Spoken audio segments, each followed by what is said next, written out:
Welcome to NSC JE. पहला video और पहला सबसे इम्पोर्टेंट टॉपिक जो हम लोग लेके जा रहे हैं इस वीडियो में वो है जी आपका कोऑर्डिनेशन नंबर। तो कोऑर्डिनेशन नंबर एक ऐसा टॉपिक है जो जनरली जेई में, मेंस में हो या एडवांस की बात हो, दोनों में इसके ऊपर क्वेश्चंस बहुत बार आते हैं। और एक ऐसा टॉपिक है जिसमें आपको पता है कि स्टूडेंट्स और टीचर्स के बीच में जब तक बॉन्ड बहुत अच्छा नहीं है तब तक वो उनको समझा नहीं पाएंगे, रिलेट नहीं कर पाएंगे। जो टीचर्स हैं कई बार उनको ही नहीं इमेजिन होता, अगर इमेजिन हो पाता है तो वो स्टूडेंट्स को नहीं करवा पाते। तो आज हम लोग क्या करने आए हैं, आज हम उस बिल्कुल जो इमेजिनेशन का डिस्कनेक्ट आ रहा है ना, हम उसी को ही गायब करने आए हैं। How we can find the coordination number, यही आज का पर्पस रहेगा वीडियो का। तो यार आप जैसे स्क्रीन पे देख पा रहे हैं, टॉपिक है हमारा कोऑर्डिनेशन नंबर। तो यार कोऑर्डिनेशन नंबर, पहले तो चीज क्या है, what exactly is coordination number. तो कोऑर्डिनेशन नंबर क्या है, मान लो एक एटम है मेरे पास, यहाँ पे एक एटम है मेरे पास, इस एटम के साथ कितने एटम्स डायरेक्ट कांटेक्ट में है, इसको मैं बोलता हूं जी कोऑर्डिनेशन नंबर। अब जेई में बहुत सारी बुक्स में इसकी डेफिनेशन अलग तरह से भी लाई गई है।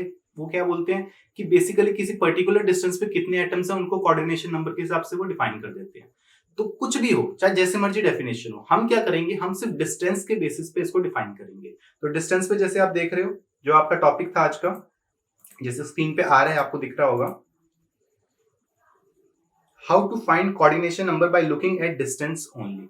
तो यार इसके लिए ना, अब करने को तो मैं सीधा इनिशियल स्ट्रक्चर भी करवा सकता हूँ, लेकिन पहले बेसिक लेवल पे समझते हैं कि चीज होने क्या वाली है। एक कॉन्सेप्ट समझेंगे प्रिमिटिव से, उसको अप्लाई करेंगे बीसीसी में, फिर अप्लाई करेंगे एफसीसी में, और फिर हम लोग एकदम हाई लेवल पे जाएंगे, that is rock salt structure. तो आपकी स्क्रीन पे दिख रहा है आपको एक प्रिमिटिव सेल, अभी तो क्यूब है, अभी एटम्स अरेंज करेंगे। तो यार पहला एटम जो मैं अरेंज करूंगा वो है कॉर्नर पे। आपको पता है what is primitive cell. Primitive cell में अपने को पता है सारे एटम्स जो होंगे कहाँ पे होंगे, कॉर्नर्स पे होंगे। तो यहाँ पे हमारे एटम्स कॉर्नर पे है, तो ये ब्लैक एटम आया जिसको हम लोग रेफरेंस एटम ले रहे हैं, और सारे के सारे एटम सेम रहेंगे। तो अगर सारे एटम सेम है, अभी मैंने क्या किया, मैंने इनको अलग अलग कलर पे डिवाइड किया। क्यों अलग कलर पे डिवाइड किया, क्योंकि इनको मैंने इस बेसिस पे डिवीजन किया है कि जो हमारा डिस्टेंस, अगर पर्टिकुलर डिस्टेंस पे जो एटम्स है उनको मैंने सेम कलर दिया है, जैसे वो डिस्टेंस चेंज होगा उनका कलर चेंज हो जाएगा। तो जैसे रेड एटम्स जो हमारे हैं, ये पर्टिकुलर डिस्टेंस पे, कितना डिस्टेंस, अगर आप कैलकुलेट करोगे ये डिस्टेंस, तो ये डिस्टेंस आएगा आपका √2a, क्योंकि फेस डायगोनल के क्रॉस है वो। ठीक है, अब दूसरा एटम है ये ग्रीन वाला एटम की अगर मैं बात करता हूं, तो यार ग्रीन वाला एटम बॉडी डायगोनल पे है, तो ये डिस्टेंस अगर आप कैलकुलेट करोगे, this is coming out to be √3a। और अगर मैं अगले एटम की बात करता हूं, ये ब्लू वाले एटम्स की, तो यार ये डिस्टेंस कितना आ रहा है, ये आप किसी भी एंगल पे ले लो, ये डिस्टेंस आपका आएगा a। तो आपको ये चीज समझ आ रही है, प्रिमिटिव में नो डाउट एटम सेम है, लेकिन डिस्टेंसेस उनके अलग अलग है। तो जो सेम डिस्टेंस पे एटम्स हैं उनको मैंने क्या किया, उनको मैंने सेम कलर दे दिया। अब क्वेश्चन यही है कि अगर मैं आपको डिस्टेंस स्पेसिफाई कर दूं, मान लो मैंने बोल दिया कि ए डिस्टेंस पे एटम्स है, बताओ कितने होंगे, तो वो अभी के लिए अपने को इमेजिनेशन यूज करनी पड़ती है। बट विदाउट इमेजिनेशन इसको कैसे करेंगे वो देखते हैं। तो अगर मैं ब्लू वाले की बात करता हूं, तो ब्लू वाला कितना डिस्टेंस पे आ रहा है, कॉर्नर वाला जो है वो ए डिस्टेंस पे आ रहा है। तो अगर मैं ब्लू एटम की बात करता हूं, blue atom is coming at a distance of a. अगर मैं बात करता हूं रेड एटम की, तो रेड एटम कितने डिस्टेंस पे आ रहा है, ये आ रहा है √2a पे, क्योंकि ये क्या है, फेज डायगोनल के क्रॉस है। और अगर मैं बात करता हूं ग्रीन वाले की, ग्रीन वाले कितने डिस्टेंस पे आ रहा है, वो आ रहा है √3a डिस्टेंस पे, क्योंकि वो बॉडी डायगोनल के क्रॉस है। वो पाइथागोरस लगा के आप डिस्टेंस निकाल सकते हो। मैटर ये करता है, जिसके लिए आप यहाँ पे आए हो, वो सीधा सीधा आंसर ये है कि कभी भी अगर आपके पास a हो, या फिर डिस्टेंस आपका a/2 हो जाए, या डिस्टेंस 2a हो जाए, इन सभी केसेस में जो नंबर ऑफ नियरेस्ट नेबर्स आपके आ रहे हैं वो कितने आ जाएंगे, वो डायरेक्ट याद रख लो ये चीज, वो आ जाएंगे 6। कैसे आया, सिमेट्री से आ रहा है। सिमेट्री से कैसे आ रहा है, जरूरत नहीं है, जरूरत क्या है कि ये नंबर याद होना चाहिए, ये 6 हमेशा होते हैं। 6 मैं अभी आपको प्रूफ करके दिखाऊंगा, सिमेट्री से भी कैसे आ रहा है वो प्रूफ करके दिखाऊंगा, लेकिन आपको ये चीज याद होनी चाहिए। अगर कल को इमेजिनेशन भूल सकते हो, लेकिन ये वैल्यू याद रखना। तो √2a आ जाएगा। अगर अगला अगला हम बात कर रहे हैं रेड एटम्स की, तो यार रेड एटम्स कौन से हैं, फेज डायगोनल वाले, कितना डिस्टेंस पे है, √2a डिस्टेंस पे। √2a डिस्टेंस पे हो, या फिर a/√2a हो, या फिर 2√2a पे हो, इन सभी केसेस में जब √2 का टर्म आ रहा है और √2 का इरेशनल टर्म आ रहा है, तो हम लोग बोलेंगे कि जो नंबर ऑफ नियरेस्ट नेबर्स होंगे वो हो जाएंगे सीधे सीधे 12। और अगर बात करता हूँ ग्रीन एटम की, ग्रीन एटम कहाँ है एकदम, अगर एक बॉडी उसके लेता हूँ मैं, ब्लैक एटम अगर मेरा वहां पे एक कोने में, तो मेरा रेड जो ये ग्रीन एटम है एकदम दूसरे कोने में होगा। इसको हम लोग क्या बोलते हैं, बॉडी डायगोनल। बॉडी डायगोनल के जो एटम्स आ रहे हो कितने डिस्टेंस पे आ रहे हैं, √3 a डिस्टेंस पे आ रहे हैं। तो हम लोग एक चीज बोलेंगे कभी √3 a डिस्टेंस हो जाए या a/√3 हो जाए या 2√3 इस टाइप का सो मतलब बेसिकली √3 की टर्म आनी चाहिए, सिर्फ √3 की टर्म होनी चाहिए। उन सभी केसेस में जो हमारा कोऑर्डिनेशन नंबर आएगा वो आएगा 8।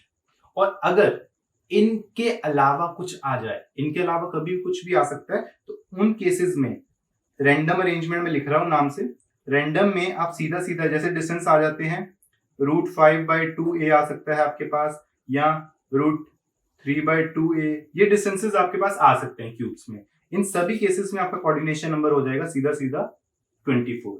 तो आपको ये याद रखना है, मैं कोऑर्डिनेशन नंबर और नंबर ऑफ नियरेस्ट नेबर को इंटरचेंजेबली यूज कर रहा हूं। करना नहीं चाहिए, टेक्निकली गलत है, बट बुक्स कर रही हैं तो हम लोग उसके हिसाब से आपको रेडी कर रहे हैं।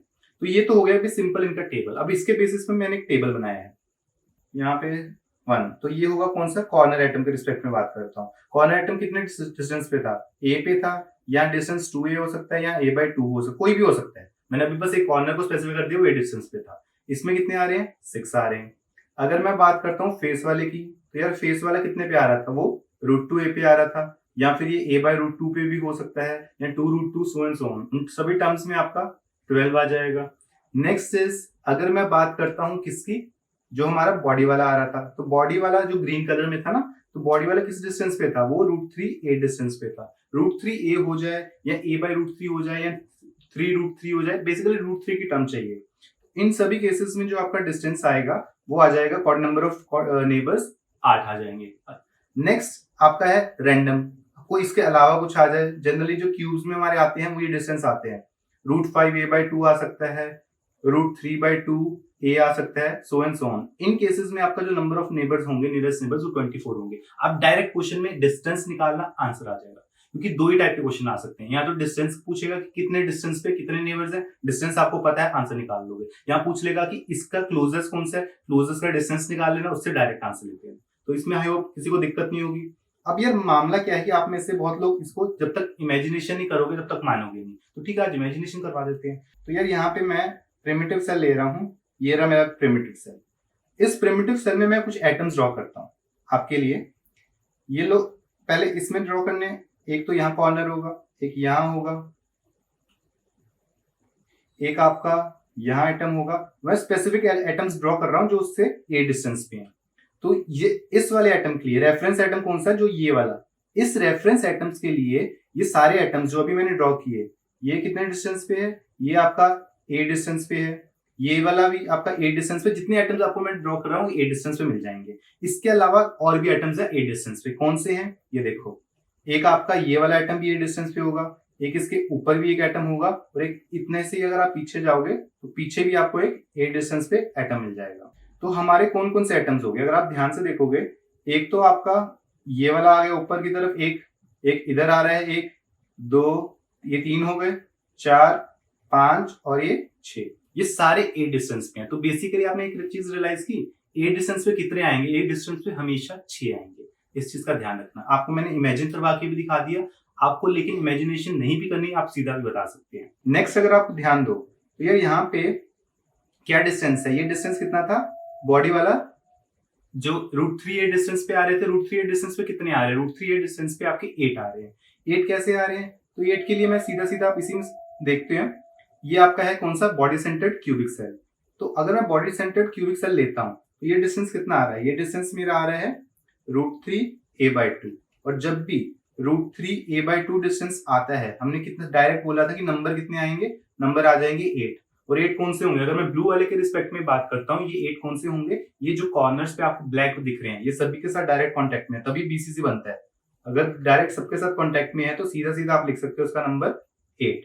तो ये सबको आसान लगा होगा। यही चीज हम लोग एफसीसी में भी लगा सकते हैं। नेक्स्ट सेल हमारा कौन सा है, फेस सेंटर्ड क्यूबिक सेल है। ये आगे ब्लैक वाले कौन से, कॉर्नर वाले हैं, रेड वाले कौन से हैं, फेस सेंटर वाले आइटम। तो अगर आप कोई भी डिस्टेंस ले लो, मैं ये वाला ब्लैक ले रहा हूँ, ये वाला रेड ले रहा हूँ, इनके बीच में अगर आप डिस्टेंस कैलकुलेट करोगे, ये आएगा कितना, √2a/2।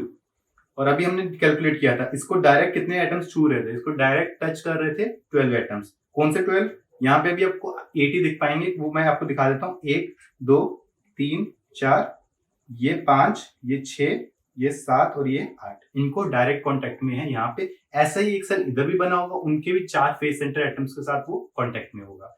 तो एफसीसी में कितने आ जाएंगे? 12 आ जाएंगे। बीसीसी में कितने आ रहे थे? 8 आ रहे थे। प्रिमिटिव में कितने आ रहे थे कॉर्नर से? 6 आ रहे थे। तो यार डायरेक्ट कोऑर्डिनेशन नंबर्स याद रख लो, डायरेक्ट आपको आंसर करने में हेल्प होगा। तो यार ये तो सब हो गया हमारा कौन सा, जितने सेल्स अभी हमने देखे, ये तो बहुत सिंपल सेल्स थे, बेसिक सेल्स थे। अब यही थ्योरी अगर हम लोग अप्लाई करते हैं किसमें? रॉक सॉल्ट स्ट्रक्चर में, तो अब आएगा मजा। क्यों? क्योंकि इस टाइप का क्वेश्चन ज्यादा प्रोबेबिलिटी है आईआईटी एडवांस में आने की। जेईई एडवांस में आने के इस टाइप बहुत बार आ रखा है। कोऑर्डिनेशन नंबर के ऊपर वो स्पेशल एम्फोसिस रखते हैं, चाहे वो ये हो, चाहे वो क्यूबिक सीजियम क्लोराइड स्ट्रक्चर हो, चाहे वो जिंक सल्फाइड स्ट्रक्चर। आप कभी भी ये कॉन्सेप्ट से आप जाओगे, आप हमेशा सही रहोगे। तो रॉक सॉल्ट स्ट्रक्चर कैसा होता है? पहले आते हैं कॉर्नर्स पे एटम। पहले क्या बनाता है? अगर मैं बात करता हूँ रॉक सॉल्ट, तो NaCl टाइप्स ले लो, Na positive Cl negative. Cl negative आपका FCC बनाता है, और सोडियम क्या करता है? सोडियम आता है ऑक्टाहेड्रल वर्ड्स में। तो अभी जो ब्लैक वाले आए हैं ये कौन से हैं? क्लोरीन। ये ब्लैक वाले भी क्लोरीन, ठीक है। जो ब्लू वाले आ रहे हैं ये पर्पल से, ये आपके कहां पे है? ये आ रहे हैं आपके ऑक्टाहेड्रल वर्ड्स। ऑक्टाहेड्रल वर्ड्स दो टाइप के होते हैं, एक बॉडी सेंटर होते हैं, एक एज वाले होते हैं। एज वाले आपकी स्क्रीन पे है, बॉडी वाला एक अब आया है। यानी एक चीज रियलाइज की हमने कि हमारा जो रॉक सॉल्ट स्ट्रक्चर है उसमें क्या कितने एटम्स है? 4 एटम्स है। वो इफेक्टिवली कैसा है वो हमारा कंसिडरेशन नहीं है, आपको पता है। अगर रॉक सॉल्ट स्ट्रक्चर की बात करें तो अब मैं कौन सा एटम ले रहा हूँ इस चीज को ध्यान देना। हम ये बॉडी सेंटर एटम जो मैंने रेड से आपको मार्क करके दिखा रहा हूँ इसकी बात कर रहे हैं। इससे सबसे हम पहले इसका कोऑर्डिनेशन नंबर 1 निकालते हैं। कोऑर्डिनेशन नंबर अगर हम 1 की बात करेंगे तो कोऑर्डिनेशन नंबर 1 यहाँ पे इसका क्या आएगा? डायरेक्ट किसके साथ कांटेक्ट में है? यही सोडियम। अगर आप ध्यान से देखोगे ये सोडियम आपका जो सेंटर पे है, सेंटर सोडियम पॉजिटिव, ये किसके साथ कांटेक्ट में है? ये आपका क्लोरीन के साथ कांटेक्ट में। कौन से वाला? जो फेस सेंटर बना रहा है, यानी ये इसका कांटेक्ट इसके साथ है। और आप एक चीज रियलाइज कर रहे हो, ये डिस्टेंस कितना हो जाएगा? a/2 हो जाएगा। ये डिस्टेंस कितना आ रहा है? a/2। अगर डिस्टेंस मेरा आ रहा है a/2, सीधा सीधा नंबर लिखो 6। दैट इज कोऑर्डिनेशन नंबर 1 जो हो जाएगा इसका 6 हो जाएगा। नेक्स्ट आपका क्या आ रहा है? नेक्स्ट हमारा इसी रेड वाले के एटम के रिस्पेक्ट में अगला एटम कौन सा हो सकता है? आप देखो एक चीज ध्यान से, इसके बाद आपका जो डिस्टेंस होगा वो होगा सोडियम एटम। सोडियम एटम से अगर मैं कोऑर्डिनेशन नंबर 2 की बात कर रहा हूं तो ये नेक्स्ट एक और सोडियम एटम होगा। कौन सा वाला? ध्यान देखना, ये जो ब्लू ये वाला है जो आपके एकदम एजिस पे उसके एजिस पे आ रहा है। तो ये डिस्टेंस जब आप कैलकुलेट करते हो इसका, तो ये डिस्टेंस कितना आता है? ये डिस्टेंस आता है √2 a/2। तो इसका आप डायरेक्ट लिख सकते थे, इसका कोऑर्डिनेशन नंबर कितना हो जाएगा? a/√2 आ रहा है, √2 a/2 आ रहा है, तो सीधी सीधी बात आप आंसर सीधा लिखोगे 12। ठीक है, अगला निकालते हैं कोऑर्डिनेशन नंबर 3। तो कोऑर्डिनेशन नंबर 3 में आप चेक करो अब कौन सा आ रहा है यहाँ पे।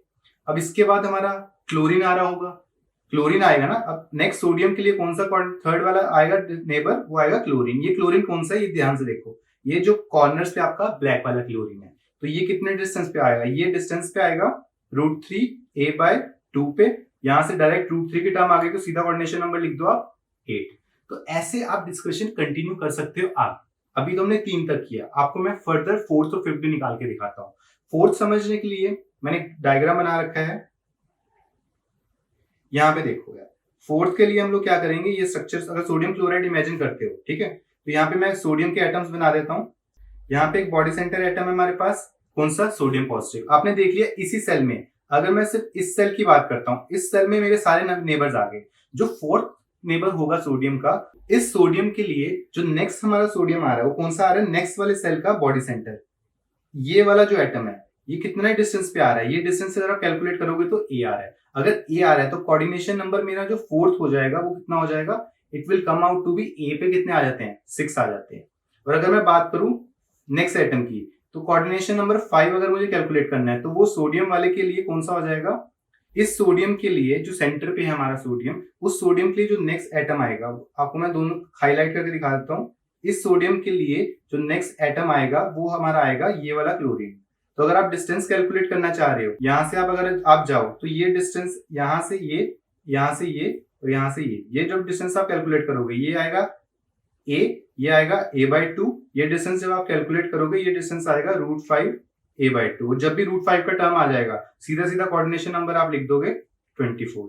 तो हमने ये किस में कर लिया? हमने ये कोऑर्डिनेशन नंबर 5 तक निकाल लिया एक रॉक सॉल्ट स्ट्रक्चर का, जो कि एक बहुत टफ कॉन्सेप्ट था, लेकिन आज हमने सिर्फ डिस्टेंस के बेसिस पे उसको जस्टिफाई कर दिया। तो यार इसका एक टेबल मैंने बनाया है, टेबल देखते हैं इसका।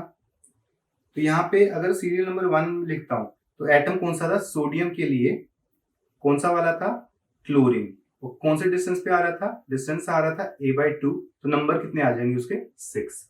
नेक्स्ट हमने देखा था कि सोडियम के लिए जो नेक्स्ट नेबर आ रहा था वो आ रहा था एक दूसरा सोडियम। ये सोडियम कौन सा था, ये सोडियम था जो एजेस पे आ रहा था। कितने डिस्टेंस पे आ रहा था, a/√2 डिस्टेंस पे आ रहा था। तो a/√2 पे आ रहा है तो नंबर कितना लिख दोगे आप, सीधा सीधा 12। नेक्स्ट हमने देखा सोडियम के लिए जो नियरेस्ट नेबर आएगा वो आ रहा था क्लोरीन। कौन सा क्लोरीन, जो कॉर्नर पे था। ये कितने पे डिस्टेंस पे आ रहा था, ये आ रहा था √3 a/2 पे। √3 की टर्म आ गई तो आंसर क्या लिख दोगे आप, लिख दोगे सीधा 8। नेक्स्ट हमने देखा कि सोडियम के लिए इसके बाद जो एटम आ रहा है वो एक और सोडियम का आ रहा है, कौन सा, जो दूसरे के बॉडी सेंटर पे है। तो अगर दूसरे के बॉडी सेंटर पे है तो कितना डिस्टेंस पे था, वो 8 डिस्टेंस पे था। आप डायरेक्ट लिख देंगे नंबर ऑफ नियरेस्ट नेबर्स कितने, 6। और अगर हम लोग लास्ट में बात करें अगला एटम, अगला नेबर देखोगे 5th नियरेस्ट नेबर, तो वो आ जाएगा सोडियम के लिए कौन सा आ रहा है, क्लोरीन आ रहा है। दूसरे एटम का अनदर सेल्स फेस सेंटर, तो उस एटम का डिस्टेंस अगर हमने कैलकुलेट किया तो कितना आ रहा था, √5 a/2 आ रहा था। तो ये नंबर कितने आ जाएगा, सीधा सीधा √5 की टर्म आ गई तो 24। तो ऐसे आप कोई भी सेल को लेके अगर आप सेल कंसिडर करते हो, आप सिर्फ डिस्टेंस के बेसिस पे पूरा कैलकुलेशन कर सकते हो। तो यार ये था आज का वीडियो। इसमें हमने क्या सीखा, बेसिकली डिस्टेंस के बेसिस पे आप सिर्फ कोऑर्डिनेशन नंबर बता सकते हो। आपको बनाने की जरूरत नहीं है, आपको कोई ज्यादा इमेजिनेशन करने की जरूरत नहीं है। डिस्टेंस पता है, डायरेक्ट लिख दो। और डिस्टेंस कैलकुलेट करना बहुत मुश्किल बात नहीं है, पाइथागोरस लगाना है। दूर का पूछ लिया, 2 बार लगा दो पाइथागोरस। लेकिन डिस्टेंस निकाल सकते हो, 9th 10th में आप सीख के आए हो। उसी कॉन्सेप्ट को यूज करके हम लोग कोऑर्डिनेशन नंबर निकाल सकते हैं, अलग से सीखने की कोई जरूरत नहीं है। So with this let's end the video. Hopefully आपको ये अच्छा लगा होगा। ऐसे और इंटरेस्टिंग छोटे छोटे वीडियोस हम लोग बनाते रहेंगे। Thank you.